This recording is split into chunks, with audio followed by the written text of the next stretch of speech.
So, Your Royal Highness, we had a very interesting meeting at the Legatum Institute this morning, and it was convened at your inspiration. And I'd like to know what inspired you to call it, to organize it. Every region in the world has an institutional ability to address poverty and enablement of the poor, the creation of citizenship, except for our region. Our regional institution, the Arab League, one of the oldest in the world for any region, particularly in the post-colonial era, is on its knees. Politically, of course, it is running from putting out one fire to the other. We hope that it will be successful in bringing the parties together over the question of Iran, and the Iran nuclear capability, over the question of Sunni-Shia confrontation, which of course is raising its ugly head at the moment, which has really nothing to do with either Sunni or Shia. It has more to do with Sunni oil versus Shia oil. And the returns on this oil, which makes us the richest and yet the poorest region in the world, are basically going into funding the industrialized world. And the fact is that we represent less than 3% of the world's GDP. So continuing to look at this region in terms of handouts, even SMEs, with all due respect, are limited because there is no full understanding of the need for a knowledge base. We are not developing production and productivity as we could be. And I thought putting the young who have demanded jobs, to work is absolutely essential. Along comes Deauville, and Deauville promises $35 billion. And Deauville was, can you explain? Deauville was the post-Arab Spring initiative hosted by the G8. And the three ministers of the Arab Spring come to a meeting of the G8 shepherds in Jordan, Egyptian, Tunisian, and Moroccan. We host them, and they asked me to speak to the issue. And I said, well, I didn't make the terms of reference of Deauville, but I mean, what are you talking about? They said, well, Deauville wants us to talk about, this initiative wants us to talk about trade. We have nothing to trade with. Oil and gas are not within our purview. So we have now been subdivided by the World Bank into oil-producing countries. Jordan is not one of them, nor is Egypt, nor is Tunisia, nor is Morocco, Arab Spring countries, oil-producing countries in transition where new finds are being made, and people like ourselves are oil-importing countries. We do not matter. Human dignity is not given its recognition.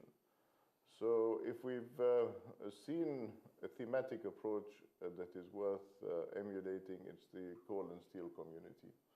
So my question is, the need for an institution that begins to think of putting priorities back in order, a concept into which projects fit, rather than projects making the rich richer. How can we make a break from rentier economics, from triumphalist investment in white elephants, and start investing in our human capital before it is too late? And why do you think a regional development bank, one of the things discussed this morning, is the solution? What could that do that's different? Well, I'm not wedded of the word bank as opposed to fund or foundation. But as someone said, everyone knows what a bank is and nobody knows what a fund is. And well, to be relevant, there is no authentic regional bank for reconstruction and development. You know, if the IBRD, the World Bank as we call it today, started for reconstruction and development in post-war Europe, my question is, why can't we emulate at least the Visegrad countries, Poland, Hungary, Slovakia, and Czechia, in trying to rebuild our region? They were countries in transition. after the fall of the Berlin Wall, and they recognized what was required in terms of the legal empowerment of the poor and the creation of citizenship. So I think that this non-discriminatory approach for a bank for reconstruction and development is important, and what makes it more important is that it should be culturally grounded in concepts such as zakat, ALMS. We have enough of ARMS in the trillions.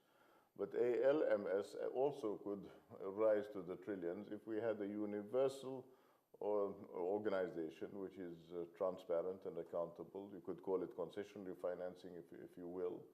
But at least it begins to address the following challenge. We have 20 million uprooted in our region. And as I've been quoting Peter Sutherland, on the one side you have Mars, the mobility stakeholders, the refugees in all their categories and all their different mandates, legal mandates, or some with no legal mandate. And on the other side you have Venus, which is the development stakeholders. And unless we recognize that these are the same consumers of water, for example, how can we hope to develop a regional structure of energy and water for the human environment? We are the most parched region in the world, and at the same time we don't recognize the fact that energy and water are potential synonyms. We can be desalinating as one of the priorities that are needed tomorrow to make people feel that they have a stake in their future.